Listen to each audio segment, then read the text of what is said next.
Baiklah Bu Ella, akan dimulai kajiannya. Terima kasih Sari. Bismillahirrahmanirrahim. Assalamualaikum warahmatullahi wabarakatuh. Waalaikumsalam warahmatullahi wabarakatuh. Alhamdulillahirabbil alamin. Allahumma shalli ala Muhammad wa ala ali Muhammad.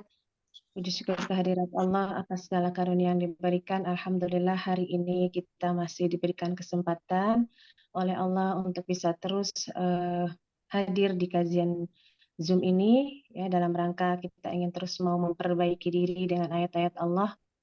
Dan insya Allah hari ini kita akan membahas Quran surat Al-A'raf ayat 21. Al-A'raf ayat 21 ya. Al-A'raf itu surat keberapa Bu? Ketujuh Sari, ketujuh Sari. Ya. A'udzubillahi minasyaitonirrajim. Bismillahirrahmanirrahim. Wa qasamahuma inni lakuma laminan nasihin. Ya. Dan dia syaitan bersumpah kepada keduanya, yang dimaksud keduanya di sini adalah Adam dan Hawa ya. Sesungguhnya saya adalah termasuk orang yang memberi nasihat kepada kamu berdua, ya, kepada kamu berdua. Nah, di sini kita akan berbicara mengenai penasehat ya. Ternyata setan itu juga adalah penasehat ya. Tapi kita akan tahu nanti penasehat yang seperti apa gitu ya. Kalaulah kita berbicara misalnya mengenai suatu organisasi atau suatu komunitas apa gitu ya, organisasi deh. Biasanya itu kan ada yang disebut dewan penasehat gitu ya, ada dewan penasehat ya. Dan dewan penasehat ini biasanya yang dianggap sebagai dewan penasehat itu adalah seseorang yang dikatakan sebagai penggerak berdirinya organisasi tersebut atau seseorang yang memiliki dedikasi yang tinggi gitu ya untuk mencapai maksud dan tujuan daripada organisasi itu gitu kan.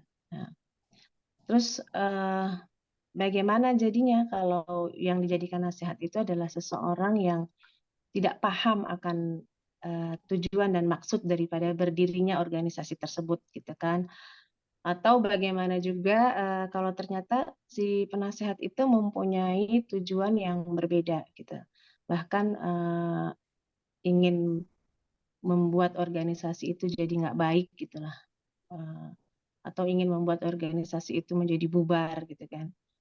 Nah, kita tahu kan dewan penasehat itu mempunyai kewajiban membimbing dan membina dari pengurus-pengurus organisasi gitu kan. Sehingga penasehat juga secara makna bisa diartikan sebagai pemimpin ya, bahkan biasanya penasehat itu di atas pemimpin gitu. Karena dewan penasehat juga biasanya menasehati pemimpinnya gitu, memberitahukan kalau pemimpinnya salah gitu kan. Nah, dan dalam Al-Qur'an ternyata setiap diri itu diwajibkan menjadi penasehat. Ya, setiap diri diwajibkan menjadi penasehat, baik penasehat untuk dirinya sendiri maupun untuk di luar dirinya, ya kan, seperti keluarga dan lingkungannya. Bahkan setiap diri akan mendapati kerugian apabila tidak mau menjadi penasehat. Ya, itu semua digambarkan dalam Quran surat berapa? Yang sering kita baca? Surat apa? Sering banget. Biasanya kalau di akhir kajian atau akhir belajar tuh ya, kalau kita masih kecil udah selesai belajar baca Quran surat itu gitu. Apa Sari? Yang sering dibaca kalau kita lagi ngaji nih masih kecil tuh ya, kalau udah selesai baca surat apa tuh? Al-Ikhlas. Al-Asri. Al-Asr ya kan? Kan Al-Asri innal insana lafi khusr ya kan? Demi masa sesungguhnya semua manusia dalam kerugian illalladzina amanu, kecuali orang beriman, wa amilus shalihah, dan beramal saleh, wa tawasau bil haqq. Nah, itu dia, wa tawasau bil haqqi wa tawasau bis sabr. Ya. Kecuali orang-orang yang beriman mengerjakan amal soleh dan menasehati supaya mentaati kebenaran dan nasihat menasehati supaya menjadi orang yang sabar ya kan. Jadi artinya bila kita lihat ayat ini berarti waktu itu adalah penasehat. Waktu itu adalah penasehat. Jadi artinya jangan pernah lewatkan waktu tanpa saling menasehati ya. Terutama menasehati diri kita sendiri ya kan. Dalam artian itu mengoreksi diri. Nah, itu dia kan nasihat itu kan mengkoreksi diri. Jadi setiap saat kita dalam koreksi diri kita sendiri gitu. Tadi saya udah ngapain ya? Tadi perbuatan saya baik apa enggak ya? Tadi sesuai enggak sih sama Al-Quran? Tadi saya begini, saya begitu. Itu kan artinya menasehati ya kan? Menasehati. Jadi menjadi kewajiban sebenarnya. Kalau kita lihat dari ayat ini nih yang mungkin selama ini belum kita dapat ya dari ayat ini ternyata makna lain daripada ayat itu seperti itu gitu. Kita harus menjadi penasehat. Semua diri, setiap diri itu wajib untuk menjadi penasehat gitu ya, terutama pada dirinya sendiri maupun juga kepada di luar dirinya gitu. Nah, di dalam diri kita itu ada satu pemimpin gitu ya. Dalam diri kita itu ada satu pemimpin yang tadi katakanlah dia penasehat utamanya gitu kan. Nah hati inilah hati yang ada dalam diri kita, qalbun itu adalah pemimpin ya. Jadi hatilah yang menggerakkan diri kita untuk berbuat sesuatu. Jadi di hati ini siapa yang akan kita tempatkan gitu dia sebagai penasehat diri. Apakah si iblis tadi itu? Ya karena iblis juga itu penasehat yang sangat ulung ya sehingga Nabi Adam aja itu bisa bisa termakan yang sekelas nabi gitu ya, bisa termakan oleh nasihat setan gitu kan. Nah, nanti kita akan bahas di ayat sebelumnya itu. Nah, jadi apabila diri kita ini tadi diibaratkan sebagai suatu organisasi ya kan, maka pengurus-pengurusnya atau anggota-anggota daripada organisasi kita itu apa? Apabila diri kita diibaratkan sebuah organisasi. Kan organisasi misalnya kayak koperasi atau apa itu kan pasti ada anggota-anggotanya gitu kan. Nah, anggota organisasi tersebut adalah apa? Yaitu seluruh tubuh kita ini, Sari. Ya kan? Seluruh tubuh ini adalah anggota-anggota organisasi itu gitu. Kalau pemimpinnya itu tadi hati kita, pemimpinnya hati kita. Nah, nanti di hati itu siapa yang mau kita tempatkan sebagai penasehatnya? Gitu dia. Kalau dia di hati kita akan kita tempatkan si iblis yang menjadi penasehat, ya otomatis seluruh anggota tubuh kita tidak akan berbuat dan bertindak yang benar kan gitu. Ya kan? Jadi penasehat terbaik untuk diri kita itu tempatkan apa di dalam hati kita? Penasehat terbaik. Al-Quran, benar ya kan? Karena Al-Quran itu kan sebagai pedoman, sebagai petunjuk, ya kan? Jadi dengan Al-Quran nanti kita biar nggak salah gitu kan. Ya. Kalau hati kita ini terisi dengan ayat-ayat Allah, dengan Al-Quran, maka insya Allah malaikatlah yang akan menjadi pemimpin atau penasehat diri kita. Ya. Otomatis pasti nasihatnya akan mengarah kepada kebenaran ya. Sehingga anggota tubuh kita pun akan berfungsi dengan benar kan gitu. Ya. Nah, di dalam Quran surat 7 tadi, ayat 21 tadi itu setan tuh mengklaim dirinya sebagai penasehat ya, sebagai penasehat ya. Sementara kita tahu bahwa setan itu setelah memproklamirkan dirinya sebagai musuh kita gitu kan, sebagai musuh manusia gitu kan. Nah, bagaimana mungkin musuh bisa menjadi atau bisa memberi nasihat kepada musuhnya, kan aneh, ya kan? Apalagi kalau kita sebagai yang kita tahu setan itu musuh, terus musuh ngasih nasihat kepada kita, terus kita nerimanya gitu, nerima nasihat dari musuh gitu. Itu kan suatu hal yang aneh banget gitu. Yang namanya musuh kan pasti ingin membuat kita celaka, pasti ingin membuat kita keluar dari kebenaran gitu ya, yang namanya setan itu. Jadi kalau kita nerima nasihat daripada setan itu, musuh kita itu, nah itu nggak tahu jadinya kayak apa. Artinya secara logika kita aneh banget gitu kan. Nah ini cara kita nanti memahami gitu, memahami kok setan jadi penasehat kita, kenapa harus saya ikutin gitu kan. Sementara kan ayat yang surat 35 Quran surat 35 ayat 6 itu kan inna syaitana lakum aduun fattakhizuhu adua, yang udah pernah kita bahas juga kemarin, bahwa setan itu adalah musuhmu maka ambillah dia sebagai musuh gitu. Jadi jangan dijadiin teman. Nah, kalau tadi nasihat dia kita ambil, kita dengar, berarti kita udah nggak jadiin dia musuh lagi. Kita jadikan sebagai teman gitu kan. Padahal innama yad'u hizbahu liyakunu min ashabis sa'ir ya. Padahal sesungguhnya setan-setan itu adalah hanya mengajak golongannya itu supaya mereka menjadi penghuni neraka gitu kan. Ini sebetulnya kita udah tahu kan di Al-Qur'an tuh setan tuh begini, kalau kamu ngikutin dia begitu kan gitu.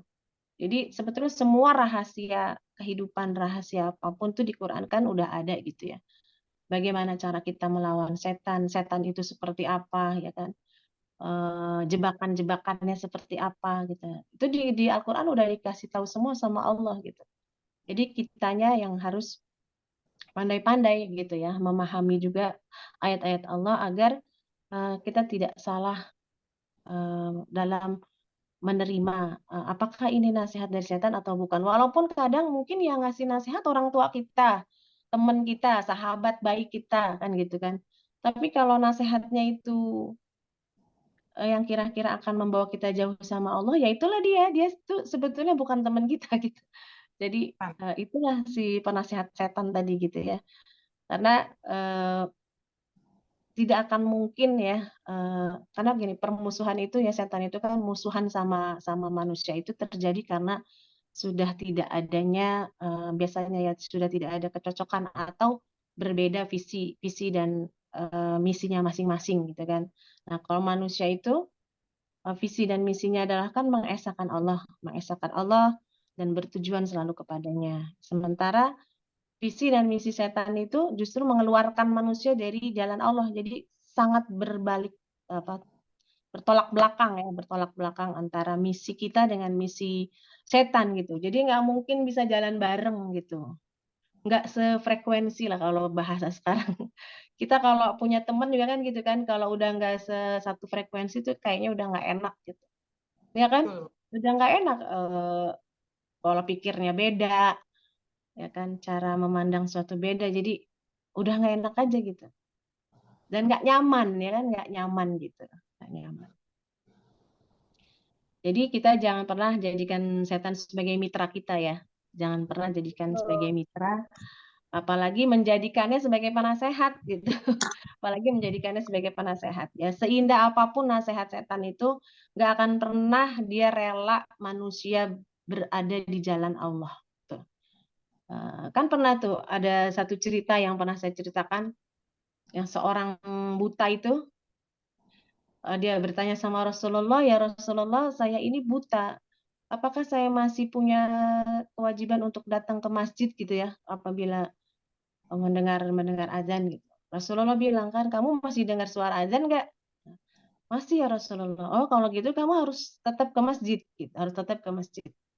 Akhirnya dia berusaha datang ke masjid ya, walaupun dalam keadaan yang tidak melihat ya, tidak melihat, jalan pelan-pelan.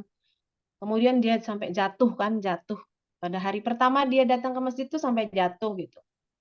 Akhirnya sampai ke masjid. Nah, besoknya lagi walaupun sudah jatuh, dia tetap berusaha untuk bisa datang ke masjid, tapi tiba-tiba ada yang nuntun dia, ya kan? Ada yang nuntun dia sampai dianterin ke masjid gitu. Setiap hari, setiap dia ke masjid dari mulai hari yang kedua itu dianterin terus sama orang itu, dituntun sama orang itu untuk sampai ke masjid.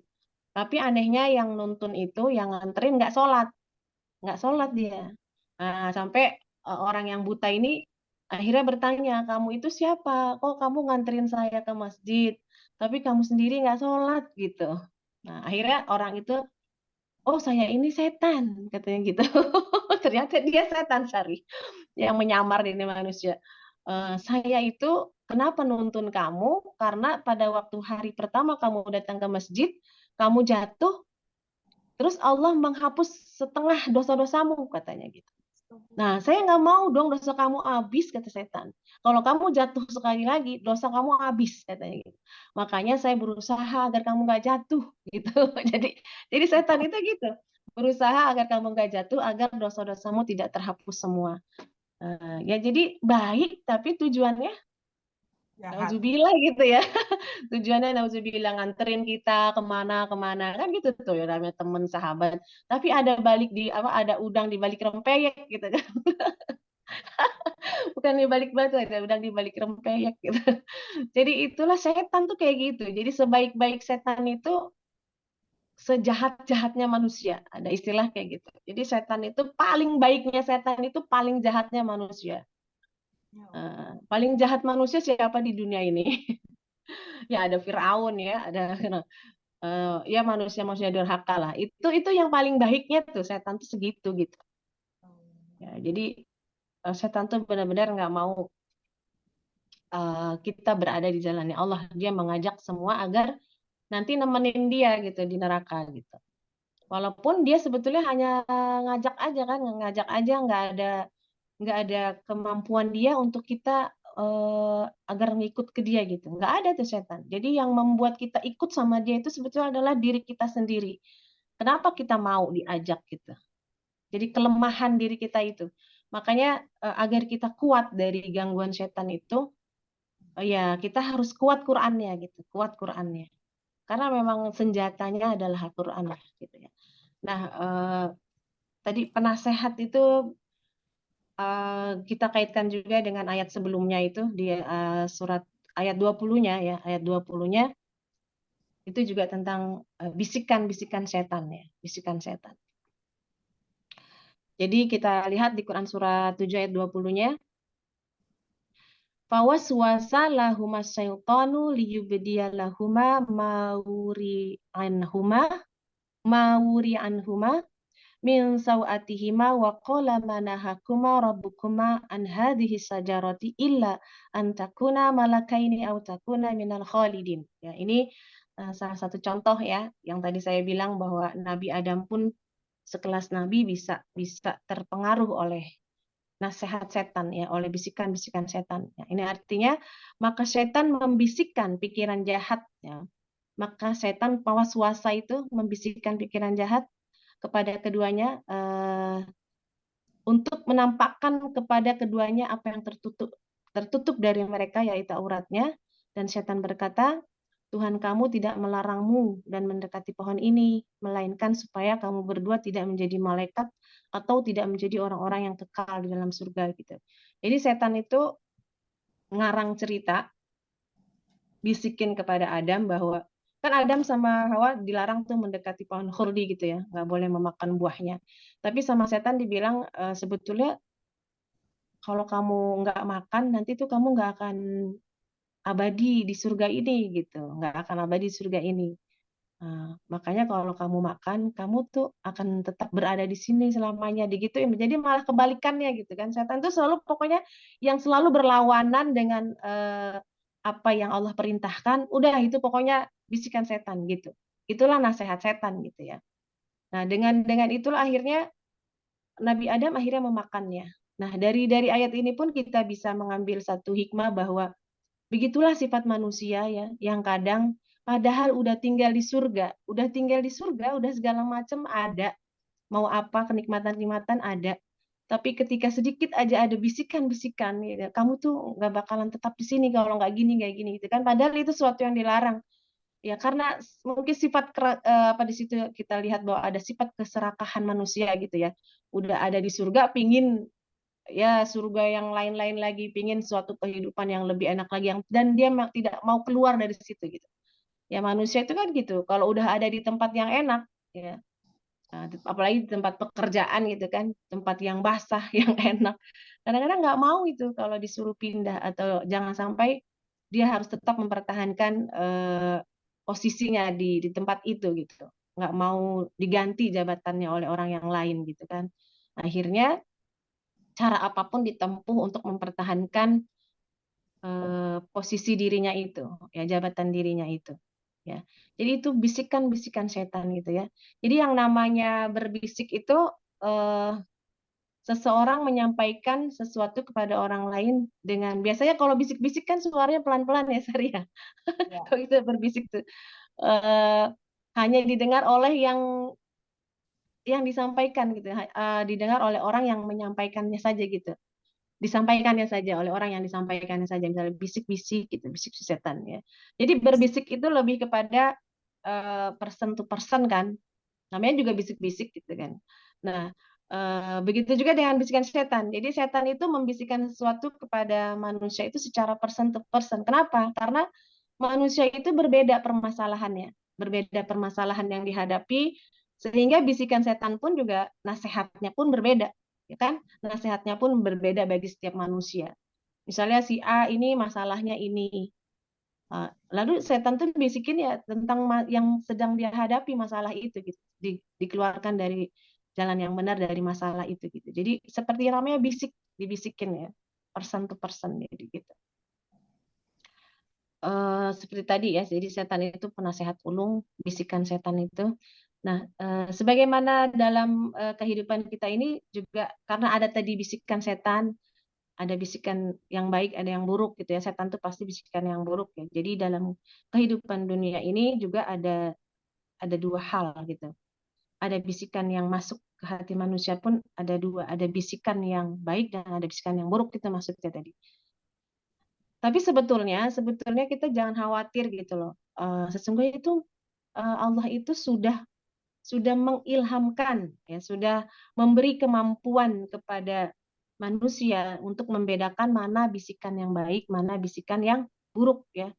Karena Allah telah mengilhamkan kecenderungan apa namanya, kita bisa membedakan itu gitu. Ya kan Pak, kan di surat berapa itu, surat 91 ayat 8 itu kan fa'alhamaha ujuraha wa taqwaha. Maka Allah ilhamkan kepada jiwa jalan kefasikan dan ketakwaan gitu. Jadi jiwa yang sudah nanti ada Quran di dalam dirinya, hatinya itu ada Quran, maka akan bisa membedakan mana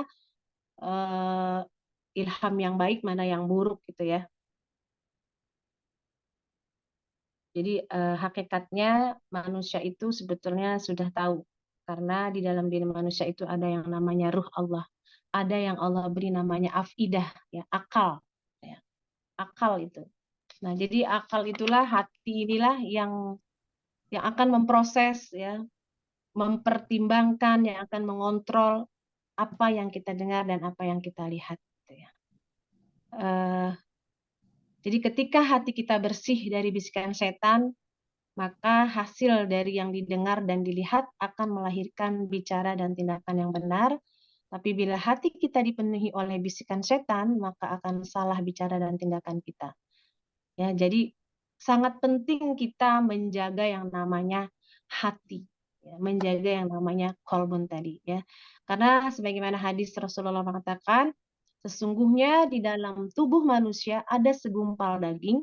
Apabila segumpal daging itu baik, maka semua anggota tubuh akan baik. Apabila segumpal daging itu buruk, maka semua anggota tubuh akan menjadi buruk pula. Nah, segumpal daging itulah yang disebut kolbun, hati. Nah, jadi hati kita itu bergantung nanti siapa yang memimpin, siapa yang bertengger, siapa yang bercokol di situ gitu. Ya, jadi kalau setan yang menjadi pemimpinnya, ya udah semua perbuatan kita tuh akan salah semua. Disuruhnya berbuat yang tidak benar ya, menyuruh nahi munkar gitu. Terus jadi bagaimana cara kita menjaga hati? Kan pertanyaannya itu kan, karena yang dia serang itu hati kita. Yang diserang sama setan itu hati kita. Istilahnya sumbernya ya, apa namanya, pusat ya, kalau pusat pemerintahan lah gitu ya. Kalau dalam satu negara itu pusat pemerintahannya itu di situ, di hati. Makanya yang diserang kan biasanya orang kalau perang, pokoknya pusat pemerintahannya dulu yang dihancurkan kan gitu. Nah, lalu bagaimana kita caranya menjaga hati agar tidak diserang oleh atau tidak dituduki oleh si setan ini gitu kan? Nah, itu satu lagi, apalagi apa namanya, yang harus kita ketahui bahwa kita sudah sangat tahu bahwa Al-Quran itu Allah turunkan kepada manusia sebagai pedoman, sebagai petunjuk hidup, ya kan? Nah, maka cara tepat untuk menjaga hati kita agar tidak termakan oleh bisikan setan adalah dengan seperti habis subuh ini.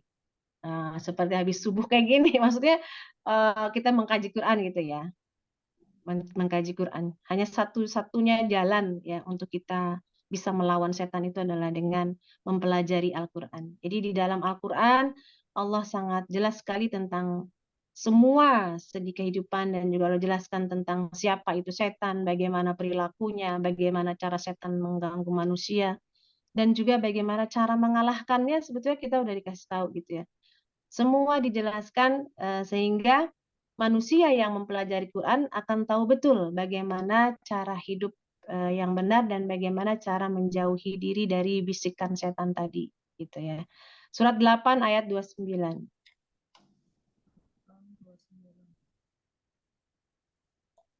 Surat 8 ayat 29.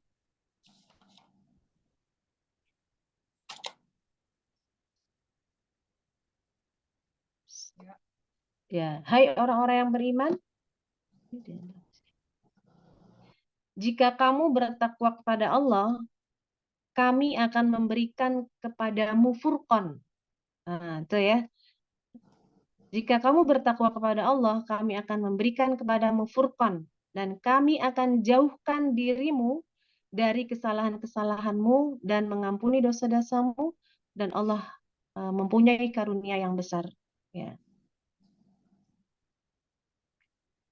Jadi ini kita akan diberikan furqan kan kalau udah kita pelajari Quran, hudalinas wa bainati minal huda wal furqan. Jadi artinya kita punya filter ya, punya potensi untuk mengetahui pembeda ya, sebagai pembeda mana yang baik mana yang benar. Itu kan semua dari Al-Qur'an ya. Sebelum kita tahu Quran, maka kita tidak tahu itu kebenaran. Ya, gitu ya. Akan punya potensi yang namanya furqan, pembeda. Ya. Dan kita tahu tadi bahwa setan adalah musuh manusia, jadi bisikan setan tentunya mengarah kepada menghasut manusia untuk hal-hal yang buruk, ya. Mengeluarkan manusia dari fitrah dirinya. Ya. Maka untuk itu Allah perlindungan dari setan. Itu diajarin juga kan di Quran surat 23 ayat 97 sampai 98. Mungkin semua kita sudah hafal ya, sudah hafal semua ini. Robbi a'udzubika min hamazatis syayatin wa a'udzubika robbi ayyahdurun. Itu doanya. Robbi a'udzubika, ya Allah aku berlindung kepadamu, min hamazatis syayatin, artinya dari bisikan-bisikan setan. Wa a'udzubika, dan aku berlindung kepadamu ya Robbi ayahdurun, kepada engkau ya Allah dari kehadirannya, ya, itu selalu kita minta doa itu. Ya Allah, lindungi aku dari bisikan-bisikan setan dan lindungi dari kehadirannya. Apabila dia datang artinya kita sudah bisa mengantisipasi gitu ya, sudah punya kemampuan untuk mendeteksi gitu. Jadi kalau habis doa itu terus tiba-tiba datang teman ya kan, nah ini berdoa nih, teman ini bawa misi setan atau bawa misi Rasul gitu kan. Nah kalau kita udah banyak berdoa dengan ayat ini, kita sudah mengkaji Quran, itu insya Allah. Jadi kita tahu ini bukannya teman saya nih yang datang gitu. Walaupun memang sahabat ya, walaupun kita kenal dekat gitu. Tapi ketika dia membawa misi setan, insya Allah kita sudah bisa ya mengantisipasi, sehingga apabila dia berkata gini-gini kita akan menjawab dengan punya hujah ya, punya hujah itu dalil ya, yang orang bilang sering punya dalil gitu ya, itu namanya hujah atau alasan ya. Jadi kita akan jawab dengan enak tuh insya Allah gitu ya. Sejatinya setan itu tadi saya bilang hanya membisik ya, hanya membisik atau mengajak saja. Orang yang diajak berhak menolak. Nah, itu dia berhak menolak atau tidak mau ikut gitu, itu berhak. Manusia yang cerdas akan berpikir dulu sebelum bertindak. Nah ini dia, manusia yang sudah punya kemampuan furqan, maka dia sebelum bertindak akan dipikir dulu, diproses dulu, ya, dipertimbangkan dulu apa yang didengar dan dilihatnya. Nah, ini benar nggak nih gitu.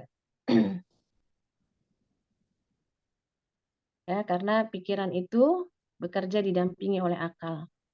Nah, karena akal lah tadi ya yang mempertimbangkan. Ya. Jadi akal yang sehat itu akan mampu mendeteksi baik atau buruknya ajakan. Ya. Akal yang baik, akal yang sehat ya, akan mampu mendeteksi baik buruknya ajakan itu. Jadi sesungguhnya ketika manusia berbuat buruk, itu adalah pilihan dia sendiri. Bukan salahnya setan. Ingat nih ya, bukan salahnya setan. Karena setan itu nanti dia, kemarin kita juga udah bahas, dia protes ya, dia akan protes kepada Allah ketika disalahin nama kita. Di akhirat nanti setan disalahin nama manusia, dia akan protes. Di surat yang kemarin tadi ya, surat 14:22 kita udah bahas juga, yang dia bilang jangan cerca aku, cercalah dirimu sendiri. Aku kan cuma sekedar ngajak aja, ngapain kamu mau gitu, kata setan. Ya. Seperti itulah ya. Ngapain mau ajakan aku gitu? Aku kan nggak bisa nolong kamu gitu. Jangankan nolong dia gitu ya, nolong dirinya sendiri aja nggak bisa gitu ya. Nah, apabila kita tidak beriman kepada Allah, kita tidak menjaga tadi sifat takwa kita, maka itulah orang-orang yang cenderung mengikuti bisikan setan. Ya, kalau tadi kan kalau kita pelajari Quran, di dalam kolbun kita isinya Quran, yang bertengger, yang di dalam diri kita itu adalah ayat-ayat Allah, maka insya Allah itu tidak akan bisa disesatkan ya. Nah, orang yang disesatkan oleh setan itu adalah orang yang tidak beriman kepada Allah. Artinya kan juga tidak beriman kepada Al-Quran. Ya, otomatis mereka tidak akan pernah mau belajar Quran gitu ya. Nah, ini di Quran surat 6 ayat 13 ya. 6 ayat 13.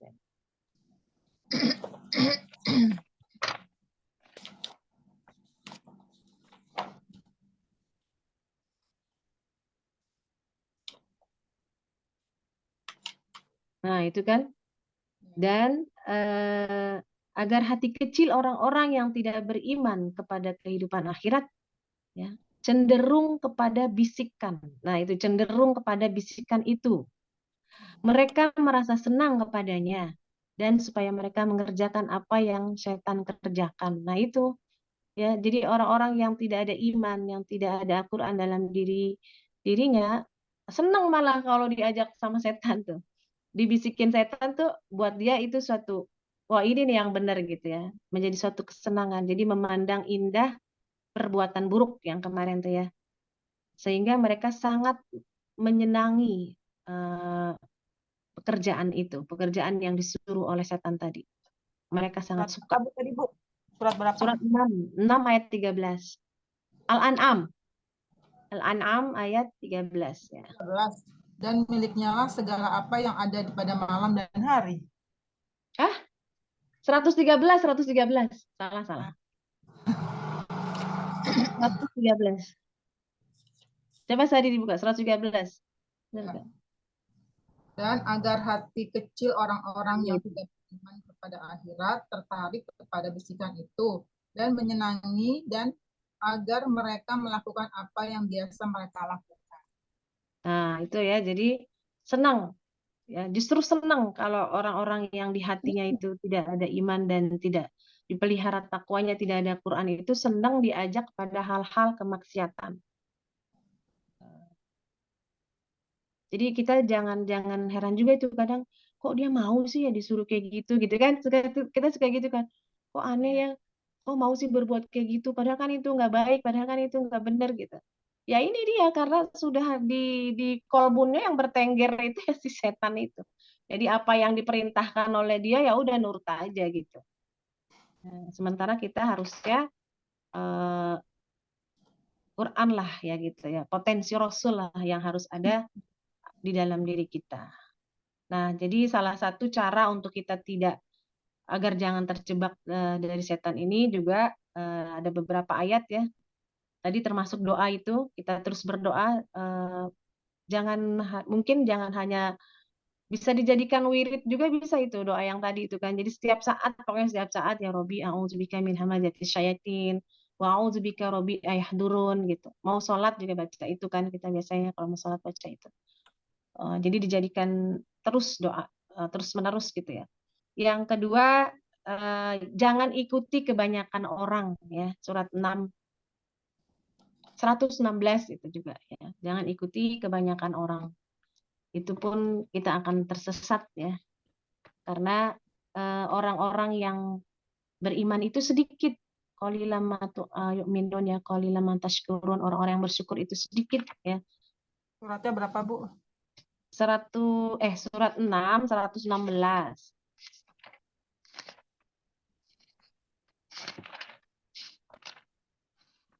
Dan jika kamu mengikuti kebanyakan orang di bumi, niscaya mereka akan menyesatkanmu dari jalan Allah. Dan yang mereka ikuti hanya persangkaan belaka dan mereka hanyalah membuat kebohongan. Ini dia ayatnya nih ya. Jangan kita ikuti ya. Wa in tuti' aksara man fil ard. Nah, wa in tuti' aksara man fil ard yudilluka an sabilillah. Nah, janganlah kamu mengikuti kebanyakan orang di muka bumi ini yang akan membuat kamu itu keluar dari jalan Allah ya. Yudilluka an sabilillah, menyesatkan dari jalan Allah. Ya, kadang memang gitu. Jadi makanya kita jadilah orang yang kesedikitan ya. Ini yang ngaji pagi ini sedikit kan, dari jumlah jamaah An-Najmi berapa? 30 orang lebih ya. Yang ngaji berapa hari ini, Sari? 11, Bu. Sama bangkat. 16 sama bangkat. Ya cuma 16, coba itu berapa persen ya coba tuh dari katakanlah 30 lebih ya, 40 orang gitu. Yang ngaji cuma 16 orang, setengahnya pun enggak. Kalau setengahnya, kalau misalnya 40 ya, setengahnya kan 20 misalnya.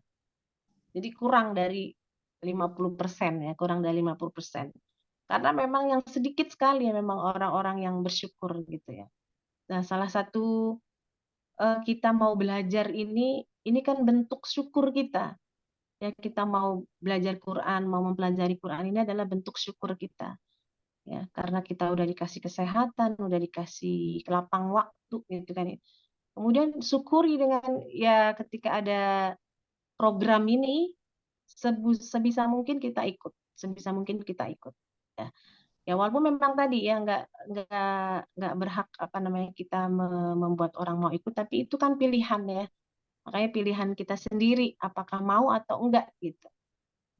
Tawaran yang sudah Allah berikan ini gitu. Dari awal Allah menawarkan kan, dari bulan Ramadan kita buat program habis subuh. Itu tawaran Allah loh. Bukan tawaran saya, bukan tawaran Bang Karim ya. Bukan tawaran An-Najmi, tapi tawaran Allah sesungguhnya, karena yang membuat kita punya pikiran seperti itu kan Allah juga gitu. Yang punya ide itu sesungguhnya Allah. Jadi alangkah ruginya kita kalau tawaran Allah ini, ide Allah ini tidak kita ambil, ya, tidak kita ambil. Apalagi di bulan Ramadan yang penuh sekali keberkahan, penuh apa ya, rahmat, ampunan, ya, yang insya Allah kita dijauhkan itqum minan nar ya di hari 10 terakhir nanti. Ketika kuat di 10 pertama, kuat di 10 keduanya, insya Allah di 10 ketiganya tuh nggak tergoda, nggak tergoda dengan belanja-belanja ya kan, beli baju baru, nggak tergoda dengan, maksudnya gini, bukan nggak boleh belanja, nggak boleh pakai baju baru, artinya jangan sampai kesibukan kita mencari itu akhirnya kegiatan rutin kita membaca Al-Qur'annya misalnya, sholatnya jadi turun gitu, jadi nggak maksimal gitu loh. Akhirnya di akhir-akhir malah ketika itqum minan nar, kitanya malah udah nggak tarawih lagi ya kan, terus puasanya batal gara-gara pergi ke Tanah Abang akhirnya minum cendol kan gitu. Jadi apa namanya, jadi nggak kuat gitu. Karena apa? Karena di 10 pertamanya tidak kuat, di 10 keduanya tidak kuat, maka di 10 terakhirnya pun akan tidak kuat gitu. Dengan gangguan-gangguan yang ada gitu. Insya Allah orang yang dari 10 pertama udah kuat, nah 10 keduanya dikuatkan lagi, nah 10 ketiganya justru malah kalau semakin baik ya. Makanya kan kalau orang laki-laki itu harus itikaf sampai 10 hari terakhir di bulan Ramadan itu benar-benar yang udah nggak, dunianya dilepas lah, dunia dilepas. Sementara banyak orang yang justru 10 hari terakhir itu justru dunianya yang diambil, ya kan, sibuk belum punya baju, sibuk belum punya kue lebaran, sibuk dengan itu kan artinya itu ngambil dunianya gitu. Bukan nggak boleh, tapi jangan sampai kegiatan-kegiatan rutin kita itu yang udah kita pertahankan di 10 pertama, 10 kedua itu jangan sampai hilang gitu. Ya. Jadi makanya jangan ikutin kebanyakan orang. Jadi kalau kebanyakan orang seperti itu, kita jadi yang kesedikitan. Gue nggak mau kayak gitu deh. 10 hari terakhir baju masih banyak gitu kan. Yang kemarin-kemarin juga ada gitu, masih bisa dipakai gitu. Jadi udah nggak ke arah situ gitu ya. Bisa beli baju kan bisa juga sesudah Lebaran nanti juga bisa, atau kemarin-kemarin juga kita udah beli ya. Tuh sama Uci banyak Uci udah beli sama Uci tadi kan. Tinggal pilih sama Mbak Uci. Jadi jangan ikuti kebanyakan orang. Orang lain, kebanyakan orang kalau disinggung sedikit marah. Nah, kita enggak. Gitu loh maksudnya ya. Jangan ikutin kebanyakan orang. Orang lain kebanyakan kalau dizolimi, dendam, kita enggak. Kita memaafkan. Jadi sedikit sekali orang-orang yang bisa seperti itu. Orang lain berbuat baik hanya kepada orang yang disayanginya, hanya kepada orang yang berbuat baik kepada dia.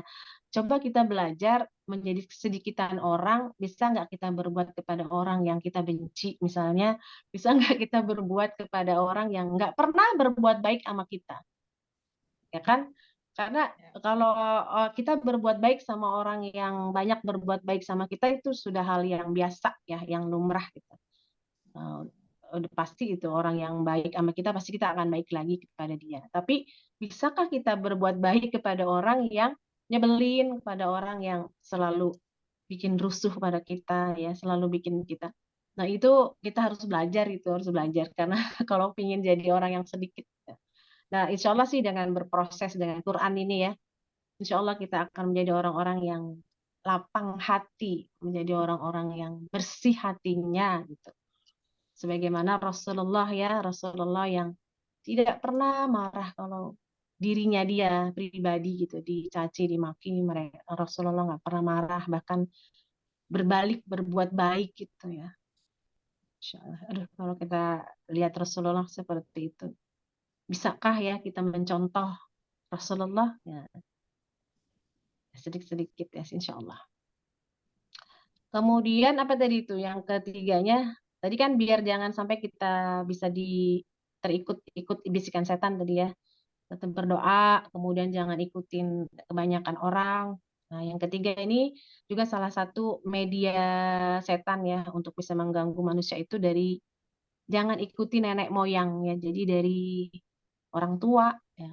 Terus kalau orang tua saya tuh begini, orang tua saya tuh harus begini, perbuatannya tuh misalnya apalah gitu ya, tapi mengganggu tidak sesuai dengan syariat gitu ya. Nah, itu jangan diikutin. Nah, kadang-kadang orang kekeh ya. Enggak, bapak saya tuh dulu sebelum misalnya gitu, sebelum Ramadan tuh harus ke atau di bulan Maulid gitu ya. Dia harus punya atau bersih-bersih. Nah, kan banyak tuh orang yang bersihin keris lah apalah gitu ya. Jadi hal-hal yang tidak ada tuntunannya. Atau kalau saya lagi hamil nih, orang tua saya pokoknya harus ada bawang putih di sini nih diikut, atau ada apalah itu gunting atau gunting kuku ya zaman dulu gitu. Nah, itu jadi jangan ikuti nenek moyang. Surat 5 itu ada beberapa surat sih banyak ya. Kita buka yang di surat 5 104 aja. Surat 5 ayat 104. Nah. Jadi salah satu media setan itu mengganggu dari dibuatnya manusia itu menjadikan nenek moyang mereka, yaitu orang tua dan seterusnya ke atas ya. Nah, itu dia.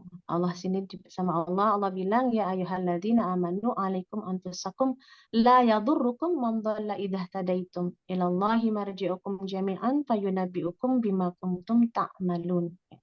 Wahai orang-orang yang beriman, jagalah dirimu karena orang yang sesat itu tidak akan membahayakanmu apabila kamu telah mendapat petunjuk Allah ya. Hanya pada Allah kamu semua akan kembali. Nah, ini kok ini deh. salah ya? 104, 104-nya. Dan apabila dikatakan kepada mereka, marilah mengikuti apa yang diturunkan Allah dan mengikuti Rasul, mereka menjawab, cukuplah bagi kami apa yang kami dapati nenek moyang kami mengerjakannya. Gitu kan? Apakah mereka akan mengikuti juga nenek moyang mereka, walaupun nenek moyang mereka itu tidak mengetahui apa-apa dan tidak pula mendapat petunjuk. Nah, itu dia ya. Jadi kalau bukan petunjuk Allah, jangan ikutin walaupun dia nenek moyang kita, walaupun dia orang tua kita, walaupun dia kakek dan nenek kita gitu.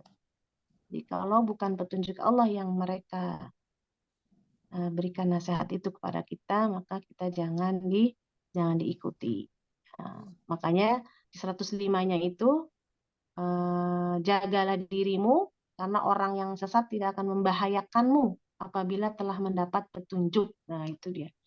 Jadi siapapun tidak akan bisa membuat kita tersesat dari jalan Allah, siapapun itu ya, mau teman kita, orang tua kita, orang-orang suami kita, istri, anak, ya, semua, pokoknya semua orang tidak akan bisa mempengaruhi kita untuk bisa berbuat jahat apabila kita telah mendapatkan petunjuk Allah, yaitu Al-Quran. Apabila kita telah mempelajari Al-Quran. Apabila Quran sudah ada di hatimu, ala qalbika. Ala qalbika. Jadi Quran itu adanya di hati. Kalau sampai ke hati, insya Allah itu baru bisa